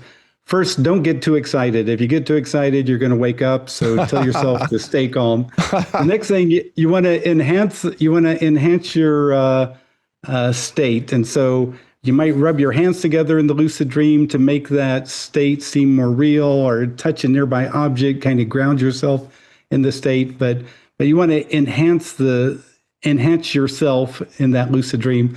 Then the next thing you want to do is maintain your focus. So every 15 or 30 seconds, you want to remind yourself that this is a dream. I'm dreaming this, because otherwise, especially beginners they just return to regular dreaming. They get so enchanted by what they're seeing, they just return to regular dreaming. So you're right. It's a process to learn how to really stabilize the lucid dream and have a long lucid dream. Are you able to alter the experience of the flow of time in a lucid dream, like substantially, where you could spend hours in the dream, but in the real life, it's much shorter? But people have mentioned this, and like there was a young man who woke up when the alarm clock rang, and then he pushed the snooze button that would allow him to sleep for 8 more minutes. He fell asleep, fell into a lucid dream. He said he had a lucid dream that felt like it was 20 or 30 minutes long, but then the alarm went off again, and he knew that it had to have been, that lucid dream just had to have been 7 minutes at the very most. So you can play around with time. A lot of our new young lucid dreamers, this is what they do. They kind of treat the lucid dream state in a funny way. They'll put out their hand and they'll rotate the lucid dream back to an earlier part and then start it up again. Or if they don't like what's going on, they'll fast forward in the lucid dream to a different state. So you can begin to play with space and time in a lucid dream in ways that are really quite fascinating. That is really cool. Now, your website, lucidadvice.com, I apologize for asking, but do you offer lucid advice? I mean, do you offer like consulting or something? Right. I give online workshops and sometimes in-person workshops. Also, sometimes lucid dreamers will write to me with their questions or their issues, and I'll do my best to respond. Okay. Great. And so the best way people can learn from your knowledge and experience is through your books? That's probably the best way. There's some online programs that anyone can get at any time they want, where I train them into the basics of lucid dreaming and how to stabilize the lucid dream and then how to use it to explore. But, and then occasionally I'll be doing events. I'm doing events occasionally with the Institute of Noetic Sciences, IONS. Great. And Glidewing and other groups. So yeah, I get around. Well, that's awesome. Well, look, I want to say you are very welcome to come back and join our show. And also in the future, if you'd like to bring someone with you who works with you or who is a very experienced lucid dreamer, what's the term? Something not like astronaut, but something else? Onironauts. What is it? Oneiro, Onironauts. Onironauts. So that's kind of like a dream astronaut. A dream astronaut, right. Okay, Onironauts. Okay, cool. Oniro. You could bring an Onironaut with you. There you go. if you wish. Because we'd love to hear how people are using this for self-improvement. There's a lot of PTSD, there's a lot of mental anguish and mental health. And I'm not saying that lucid dreaming is a cure-all for everything. I'm not saying that at all. But it's something that's safe. It costs nothing, and it's accessible to everyone. It can be part of a healing process. Yeah.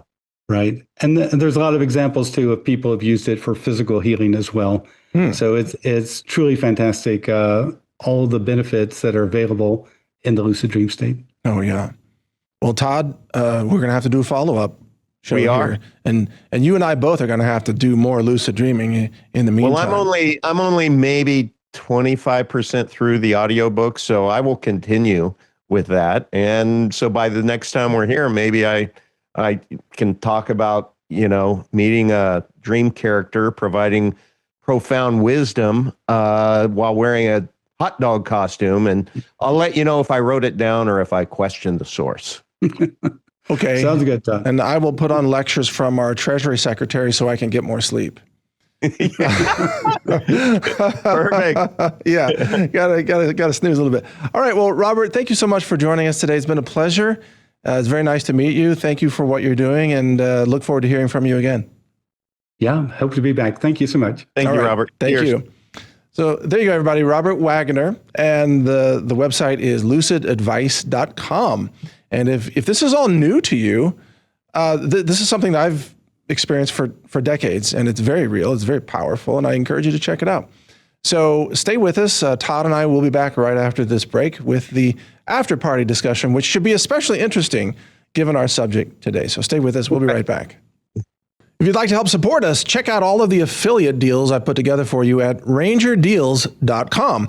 And if you go there, you'll see I've done due diligence on all of these affiliates. There's really not that many, but we have partners like Battalion Metals, co-founded by Tucker Carlson, Nessa's organic CBDA hemp extract, Above phone models that are de-Googled phones, Red Life, here's the peptide company, Limitless, Petmectin, and so much more, including the satellite phone store, VP.net. And for almost all of these, you can use discount code RANGER here, or sometimes it's something else like Brighteon 50, but normally the discount code is RANGER, which will save you something on these deals. Now, we do earn a little bit off of these affiliate deals, but it's no additional cost to you, and it helps support our platform and our work for humanity, including our AI projects that offer free open source knowledge in multiple languages. You can check those out at brightlearn.ai and brightanswers.ai. So thank you for supporting us. Check out rangerdeals.com anytime you want to save money on really high-end products and solutions that I personally endorse. I'm Mike Adams, the Health Ranger. Thanks for watching. All right, welcome back, folks. This is the after party where Todd and I get to do, this is going to be especially fun because the topic today is like anything goes. It could be, because if you can dream it, you can actually experience it in your dream. And you may be dreaming now. You might be dreaming right now. If you want to ask us, your dream wisdom purveyors, ask us a question. Go ahead. Our Down the Rabbit Hole little video intro that has the rabbit. I love that. So what's funny is my editor who created that rabbit. Great job. So, and this is a true story. He sent me like 4 variations of Down the Rabbit Hole. Yeah. And he's like, which one do you like? And in one of the variations, he had the rabbit go right behind you. And then he put rabbit ears behind you like you were a rabbit furry. I'm like, no, funny. No, we're not going to go furries here. That's not what this show is, Thank you for looking out for my credibility, Mike. That's right. I didn't want you to have rabbit ears. Screenshot that, guys. Right. Yeah, totally. No, I think he was having fun with you, Todd. That was great. Sent it to me as kind of a joke. And then he had another one where the rabbit was like evil. It was a angry rabbit. Angry, yeah. Yeah. Angry. I don't think it had eaten for a while, and it was just mad. Someone stole his carrot. Right. And so when it comes to putting a rabbit in the video, you don't want angry, and you also don't want like too cutesy, childish, right. Easter bunny, right? And that's actually that's a difficult balance. It is. Well, what he ended up with was just fantastic. Yeah, I think so too. Good job. And I have been getting feedback from people that are telling me they're enjoying the Down the Rabbit Hole episodes. Oh, good. And are just happy, because it opens it up, and that just means more DTV episodes, and people like them some DTV. Right? Well, I really wanted to have our guest on today. I wanted an expert on lucid dreaming, and I forgot to ask him one of the most important questions, which is which devices, if any, are out there that you think can help with lucid dreaming. And there's a new device that I think it's about to be released. I think it's called something Halo, but it uses an ultrasound. Like you wear it on your head, and it emits ultrasound into your frontal lobe that's supposed to help you more easily enter lucid dream. I don't know if it works. I have no idea. I don't either. Somebody probably is going to cheat code it with a ketamine tablet under their tongue. Well, maybe so, but I think that device is like $1,000, Really? Wow. Right. So it better work for $1,000. No kidding. No kidding. And it's like, I better have lucid dreams on command, for $1,000. Yeah. Or you better be able to dream that there's a return department that you, you can send it to. I was thinking, Mike, if in a lucid dream, and you have the experience here between the two of us, but if you ask the dream for wisdom and it hands you a banana, Mike, my question is this: do you eat it, interpret it, or do you call Jim Gale? No, you put it in a smoothie. That's what you do. with turmeric and I don't know what kind of dreams you have. A banana and turmeric? Yeah. Is that a thing? Yeah. Okay. I don't know. I mean, that's what's in my smoothie is avocados, bananas, turmeric, whey protein, bunch of stuff. Okay. Because that's what gives it the sweetness. It's very nice. Good. Yeah. Good. Have you ever posted that recipe? No, I'm going to film it here. I have the kitchen set right over there. Okay. Good. I'm going to film it one day soon, hopefully. Good. Just need to remember to prep for that. But you've been giving some pretty bizarre examples of some dream objects and things. And I don't know what your dreams are like, but I don't either. Are those, because my dreams don't have that level of like crazy actors in them. Is that like, why are you using those examples? Just to be fun. Oh, just to be fun. Okay. Yeah. No, Mike, I just figured that, lucid dreaming, you're going to be dealing with, I don't know. I guess I imagine a lucid dream as something when I was listening to the audio book, he's doing some crazy shit in there. Oh, really? Yeah. I mean, yeah. When he learned how to be able to fly and be able to manifest anyone he wanted and, and have any experience he wanted. I mean, it was just crazy. I'm like, people would pay a lot of money to be able to lucid dream like you. You know what I mean? You have to listen to the book. It's but it's a skill that I think anybody can learn, but you have to earn it. It's right. You can't buy it unless that device works. Yeah, and you know what? It was really interesting. He learned how to fly, right? And then what he learned is that he could fly into space, and instead of just continuing to fly and fly and fly to get to Saturn, he would just think about Saturn. Yeah. And then boom, he's there. You know what I mean? Just teleport. Yeah. Teleport. Right. There you go. Right. So that's some crazy stuff. Mike. Well, in my experience, when you change your entire environment like that, I call it teleporting, that's when, in my experience, it's the highest risk of losing the lucid state. So you want to change your environment gradually. And the way I've done it is, the easiest way is to start walking. And as you're walking, you can begin to change certain things. Like, okay, I'm walking down a dirt path, let's say, in the dream, but I want to be walking in, Tokyo, let's say. So little by little, the dirt path becomes a sidewalk. And little by little, the trees become, buildings. And little by little, then the street signs become Japanese. Wow. So you're focusing on one thing at a time, and then you're in Tokyo.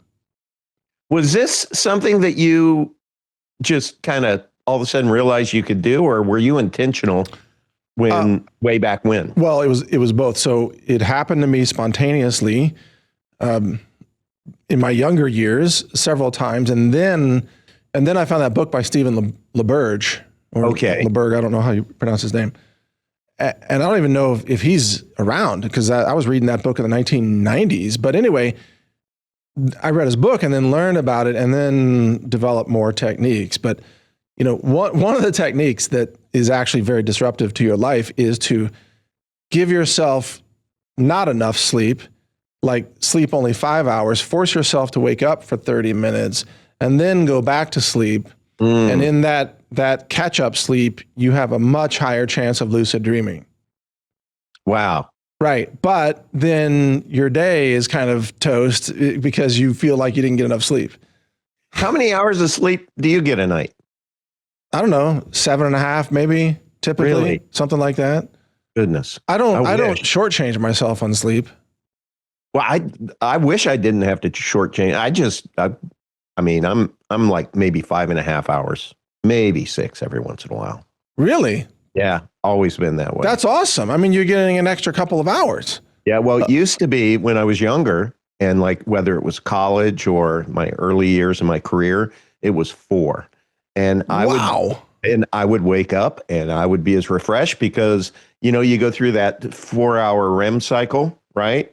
And so and once I learned that, instead of going back to sleep and then waking up a couple hours later while I'm in the middle of REM and then you feel like crap, I just started saying, okay, if I'm up, I'm up. I'm good. I got 4 hours. I'm good. And that added a lot of productive hours to my life. Oh, interesting. Yeah, I would imagine. That's wow. I didn't know that about you. That's very cool. Yeah. But you know how you and I talk about NPCs in real life? Yeah, of course. So you realize that all the people you meet in your dreams are actual NPCs driven by your subconscious mind. They are, except in his book, he goes a little further to say maybe not. Maybe they are actual, they could be like projections of your or they could be entities, Well, okay, if we want to take it there, I don't necessarily, but I'm just that could be a topic when we get him back on. But that's his book is not all about that. It is you and your subconscious mind, because there are some tests or whatever to where there is some stuff that just couldn't have been known. Well, what my belief about morphic fields and morphic resonance, and the brain is actually accessing things, far outside the brain. Okay. So I totally understand and believe that some of what your mind is tapping into in the dream state is outside of your experience. Okay. Yeah. Yeah. But my point was that the people that you meet in the dream, I would say normally, mostly, are projections that you are animating. Right. And so what some people have done in their lucid dreams is they use it to talk to a long lost loved one, like a relative that has passed or a spouse that has passed, and they really want to talk to that person again. So they'll go into the dream state and then they'll have a conversation. And even though you could argue, well, that's not really that person, right? But it's still very therapeutic to have that union again, that meeting. It's like, oh, I got to talk to whoever that passed away 20 years ago, and yeah, and they said buy Bitcoin. No, probably not. Probably not. Short Bitcoin, maybe they did. So Todd, by the way, did you realize that we can rearrange our studios to be like some of our previous guests? I'm sorry, I had to throw that in there. Hello, welcome to the show. How's everybody? Oh my goodness. Hello, welcome. Sorry, previous guest. Yeah, I'm sorry. That was a little bit. We normally don't make fun of previous guests, but dude, we want to see your face. Yeah, next time we want to see your face. Yeah, Mike. There was one question that I was going to ask him, but we ran out of time. But I'll ask you: if the waking self can be fooled every night, what should that teach us about certainty during the day? Well, I mean, this is really the big aha from this topic, is that when you realize that when you're sleeping, your mind justifies and accepts an unlimited amount of bullshit. Right. And you explain it away. Like, why are you in this situation? Why are you on another continent? Why are you 20 years younger again? Shopping at the grocery store, and your mind is, there's a reason, it's I needed some, Fritos or whatever. But the fact that your mind accepts that in the dream state is a strong indication that your mind accepts it when you're waking. Right? And if you think about it, how much bullshit do people accept in the waking world every day coming out of, the White House or the news or corporate spin or advertising or influence operations, and people just swallow it. Not us. And if you think about it, what did he suggest? That before you go to bed, you kind of program your mind, right? You start talking to yourself. well, what is mainstream media doing all day long for many, many people out there, that I would refer to as NPCs? They are programming, totally right? Yep. During the day, during your waking day. And people don't question reality enough. Yeah.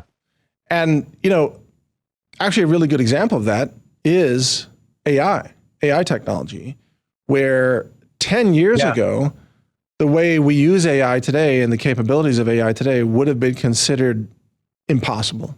Woo-woo. Yeah. Right. Like magic or artificial general intelligence, easily. Yeah. If you go back 10 years and show, if you could take ChatGPT back 10 years ago, everybody would think, oh my God, this is from the future, like the year 2100 or something. Right. But not enough people question, like, why is this happening?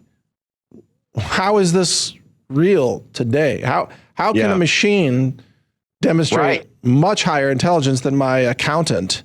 Yep.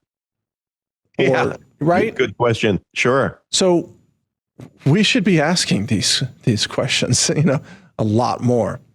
Yeah. Mike, if the dream world is created by my mind, just wargaming this through, why does my mind keep choosing weird bathrooms with no doors? Like, that's my pressing question. Is that a dream about Bitcoin? Is that the crypto with no privacy? Yeah, that must be. Yeah. And when I go into the stall and there's who's the CEO of Micro Strategies? MicroStrategies? Yeah, he's sitting my God, that guy. What? He's in your dream when you go to use the toilet? Yeah. The MicroStrategies guy is there? Yeah. What? No, I'm joking. Oh, okay.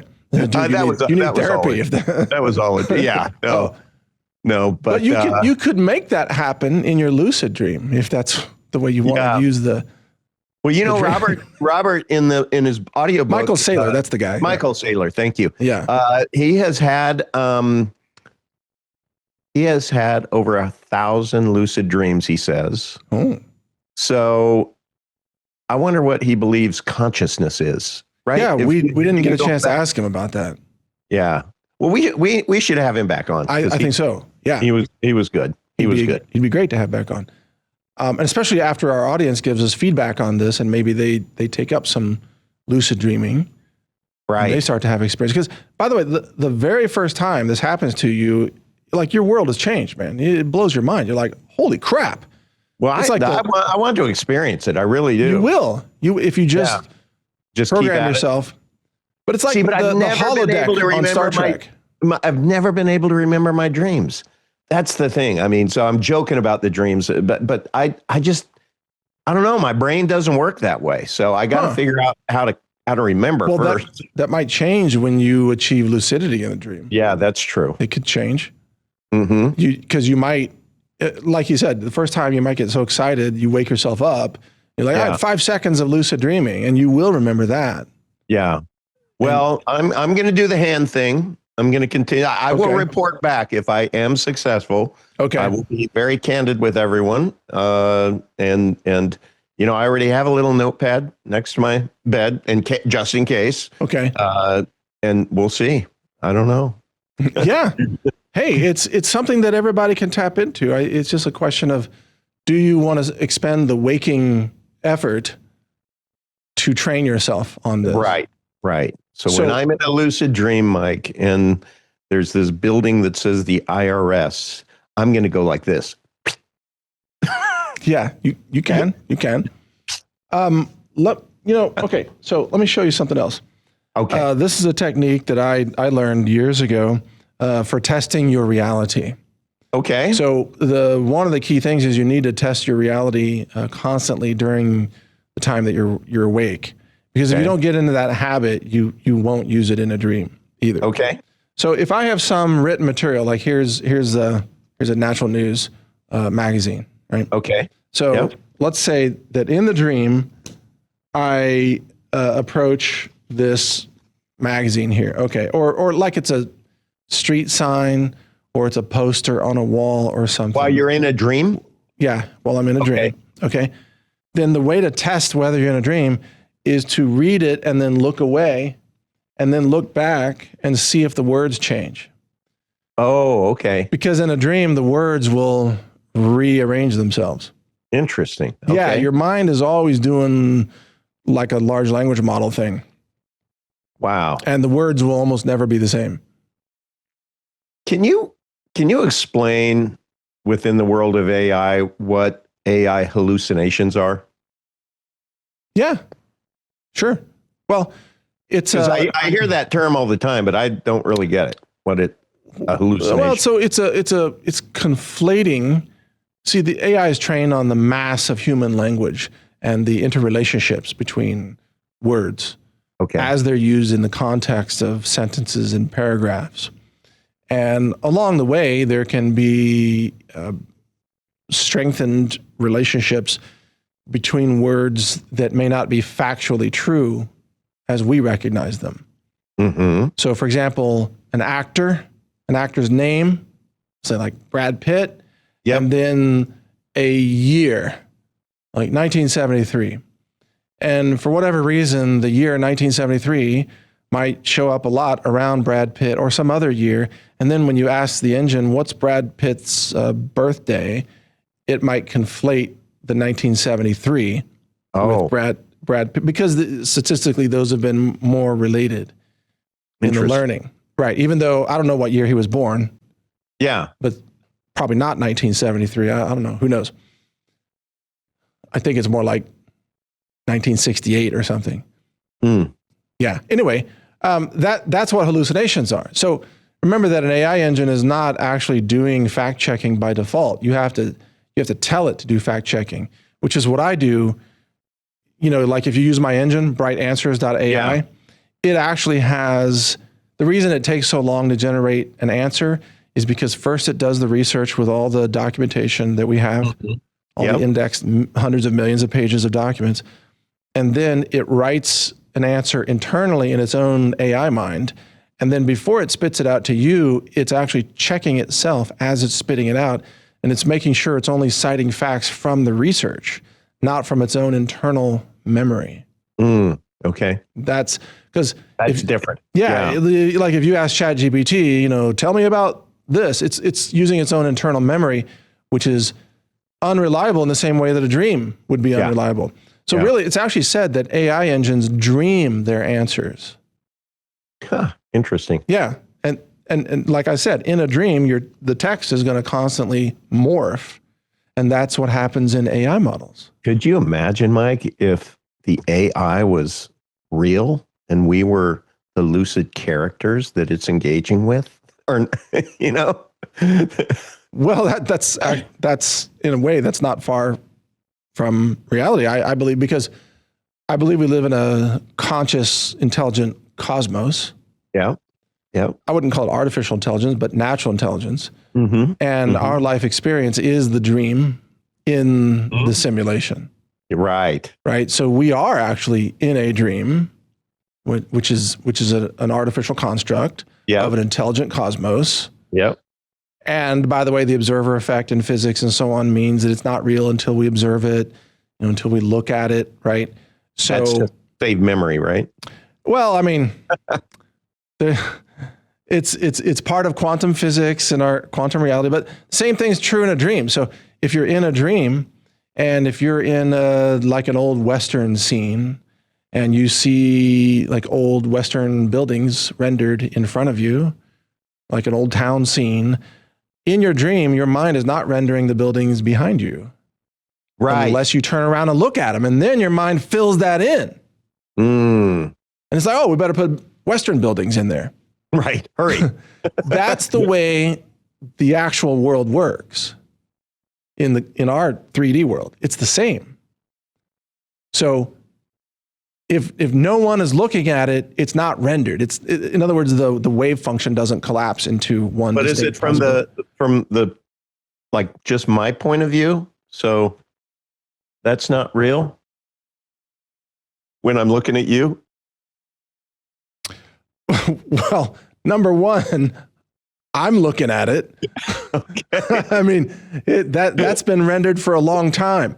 And there's also there's a lot of buffering in our reality. So if you looked at it recently, it's already been rendered once, and so that's going to get buffered and cached, so to speak, to use computer code talk, and that's going to get rendered. But if nobody's ever looked at planet Zorg out there in some distant galaxy, it doesn't exist until somebody looks at it. Interesting. Yeah. So you're saying I just have to go to my safe and I just need to render that monster box of gold eagles, right? Well, as Morpheus says, you can bend the rules of the Matrix, but you can't break them. You can't break them. You can bend them, but not break them. So I guess that means I gotta. How far can you deal bend with them? Andy Scheckman again. But there is, if you focus on attracting gold, then your subconscious mind will you're actually programming the construct to create circumstances in which you will acquire more gold. I dig it. Okay. Yeah. Power of positive gold thinking. It's a real thing, actually. Yeah. And I think this is one of the biggest takeaways of lucid dreaming is that you need to be lucid living. Ooh, I like that. And I registered that domain name back in the 1990s. Did you really? I did. Yeah.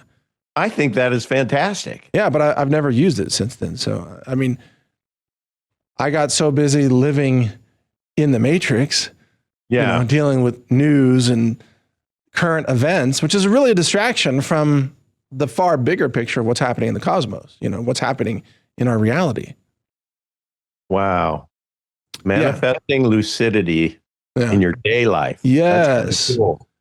And that's when you realize that you can actually reshape things. Good shit can happen, but then if you think about the wrong stuff, right? Those negative stinking thinkers or whatever, and we all catch ourselves. Matter of fact, that has been something that I have been just very disciplined at.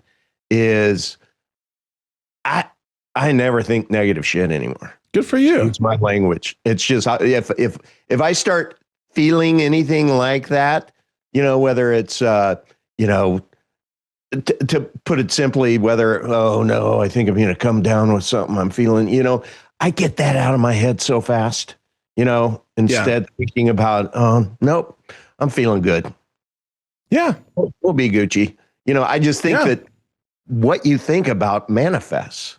That's absolutely true. Well, like that lucid dream experiment that I mentioned earlier, like walking to Tokyo. Yeah. Yeah. And then changing your environment. Right. I've done that in the daylight, in the real world, in a much smaller scale. So, for example, I would walk along my dirt path out on a very dry, sunny day, and I would say to myself, I want to see a flower. Really, I really expect to see a flower here.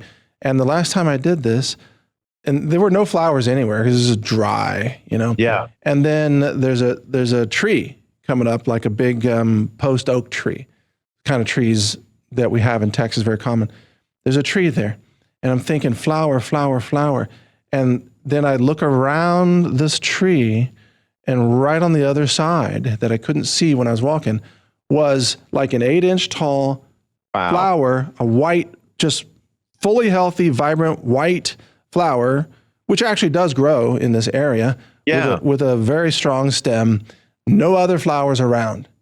I'm like, holy shit. Like, that's crazy. I just manifested a flower here, and I'm pretty sure it wasn't there before. But like I said, I think you can bend the rules, but you can't. I couldn't say like make the tree disappear or something, right? And I wouldn't want to do that because the tree is also a living system. Yep, right. That's true. But could you alter the probabilities of your experience? Yes, your mind can alter probabilities. So there's always a probability that there's a flower around the corner, or there's a probability that. And with a flower, Mike, there could be a pollinator. Yeah. Yes. I have to tell you, I have in my food forest, I have my favorite fruit tree in the world. It's a strawberry tree. That's what I call them. It's not strawberries. They look Right. like really tiny cherries, but you pop them in your mouth. They also call it a cotton candy tree. Oh, And it is just the most wonderful, beautiful, sweet flavor. They only last a day. They turn from green to red, and you have to eat them when they're red. So you wow. got to go out there every day and just pick them right off the tree and eat it. And it is continually flowering. And so I'm going out there, and I'm put my head underneath because it's just draping over now, and I'm just picking the red ones, and all of a sudden, bam, bam, I got hit by 2 wasps. Yeah. Down. Oh my God. It scared the crap out of me. So now I got to modify I don't know what I need to do to make sure I don't get stung anymore, but. Oh, that's funny. I have the same issue with figs. So I have fig trees. Ooh. And when the figs get really ripe, even overripe, all the wasps and bees come in to eat the fig nectar. So if you wait too long to pick them, then you have to deal with the bees. Okay. Well, I heard, I don't know where something came across my feed somewhere that figs have always been the, healthiest, protein bar, candy bar, whatever, that back, when people were crossing deserts, they could do it with the figs because they held so well, kept so well, but they had so much energy that immediately just. So that's true. That is not fiction. You can, I mean, they're mentioned in the Bible, and you're right. You can make a paste, and you can dry them, and you can mix them with some other ingredients, like flour or whatever. But like a fig cake it will last a long time if it's dry, and it's loaded with minerals as well as healing substances. I mean, it's an amazing food. That's why I grow them, because I'm just blown away. In fact, I threw some figs into my smoothie today. Did you really? I did. Some like right off the tree. That's cool. And popped them into the blender, so I'm drinking them. How often do they fruit? Well, once a year, the tree goes into a fruiting cycle, but they will fruit. They will have fruit for many, many weeks. Okay. And that's when they need a lot of water. So I really water them heavily, and you get big, juicy fruit. And the funny thing is, I have 2 goats now, down from, I used to have 5. I have 2 because they passed away from old age. Okay. They're really old. I had a goat that was 15 years old, but the 2 goats I have now are male goats. One of them will eat figs and the other will not. But the one that doesn't is jealous of the one that's eating the figs. So I pick 2 figs. I try to give them to the goats. One goat eats them. The other goat's like, no. But then he's looking at the other goat. Oh, wait, I do want some. And then it tries to eat it. No, I don't want that, And so eventually I eat it, But I have picky, figgy goats. Yeah. One goat that is very picky about figs. Yeah, but both goats are fig and awesome. Yeah. Well, so, I mean, oh my God, they're troublemakers. Because they have their horns too, Right. They decided they really like to eat cardboard boxes now for some reason. Oh, so, good. Great. Yeah. So I've got like, battery equipment in cardboard. Yeah. And I guess I don't have to throw away the cardboard. I'm just feed it to the goats because they're eating it anyway. Goodness. It's crazy. Wow. Like they eat anything. All right. Well, anyway, as usual, we got a little bit off topic, but just to wrap this up, this may seem like a woo-woo type of topic, but it's actually really practical. Yeah. This is something that's free to access. It is highly therapeutic. It can be transformative in your life, in your success, your achievement, everything, your creativity. Yeah. And it's real. So, and you don't have to take any, psychedelic drugs. You don't have to do a DMT trip or something. Yep. Hey, decentralized dreaming, baby. That's right. You don't have to let your dreams just be random chance. Or whatever they are. Yeah, you can become the world's best prepper in your dreams. You can even meet Michael Saylor on the toilet if you want to. Michael, that would be called shitcoin, I think. Is what that would be. Yeah. Now I know, Michael. Why is it called shitcoin? Give me a second. Yeah, I wish you could videotape that dream and share it with us. It'd be better than an AI rendered video. Yeah. Surely to get us deplatformed, even on Brighteon. That's funny. All right, so let's just mention our sponsors here. And folks, I just thank you for sharing the show and watching the show. And remember, you can see all the episodes on decentralized.tv. And Todd's got a sponsorship with the UNAs. And I've got a sponsorship with my online store. But go ahead, Todd, tell us about how people can keep more of what they earn. Sure. It's really easy, everybody. All you need to do is go to my575e.com, hit Let's Go, watch a 90-minute video of me interviewing the subject matter expert. His name is Dennis Gray. And I think I do a pretty good job interviewing him and really digging into all of the positive attributes of acquiring and operating a UNA. And that'll probably answer about 90% of your questions. And if you have any that are remaining, if you scroll down just a little further from the video, you can book a private consult with me and we can talk about your own personal operating reality.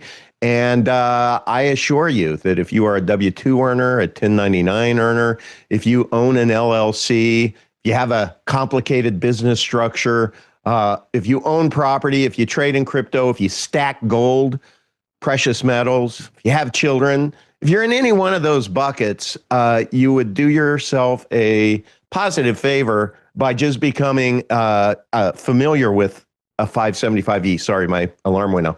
I look forward to speaking with you. I've helped over 700 people in the last 3 years acquire these, and we have a private Telegram group of over 600 people are in there, and they are just an amazing community. Most of them have come through this show, listening to Mike and I talk, and so you can imagine the community that's in there. It's just a wonderfully organic, like-minded community of people who really do want to keep more of what they earn, protect what they have, and decrease their personal liability. And folks, if you're hearing for the first time that you can keep more of what you earn, you're not dreaming. That's actually real. Yeah.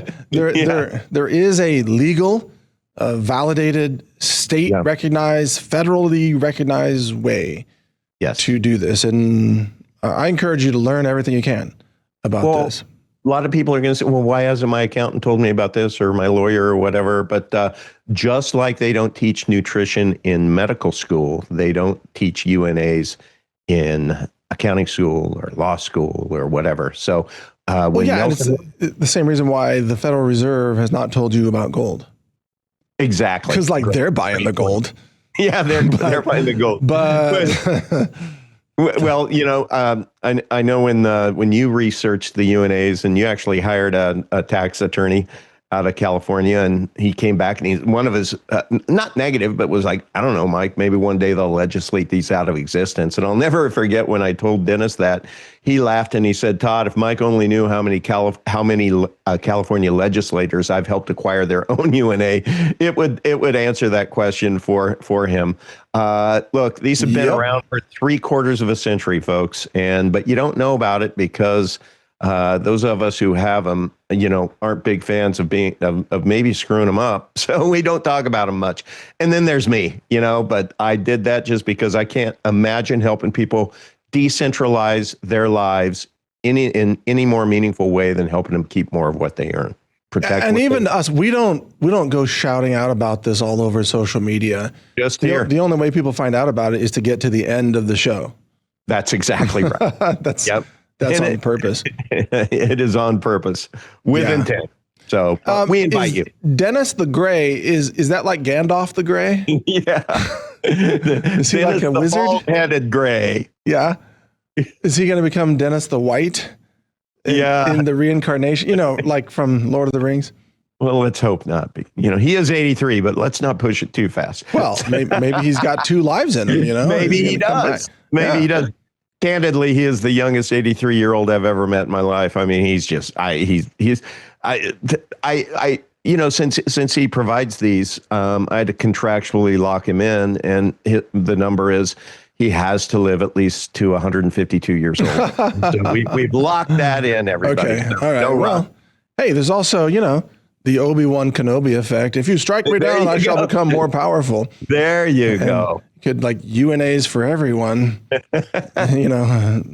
join the light side of the Force, Luke, may the force be with you. Yes. Okay. Well, enough Star Wars metaphors. There we go. So also sponsoring this show, of course, is rangerdeals.com. And if you go to rangerdeals.com, those are some of our sponsors and affiliate arrangements that I have put together with a lot of due diligence with companies that I trust. So Battalion Metals is there. That's co-founded by Tucker Carlson.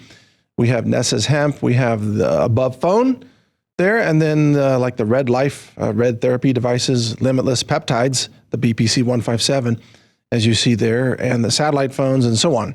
That's a great aggregation of products, Mike. It really is. And it's not that many, that's not a long list, because I don't just, sign up for any but it's crazy affiliate thing. Yeah, it's an important one. Like, these are people, for the most part, those companies listed there are people that we've interviewed.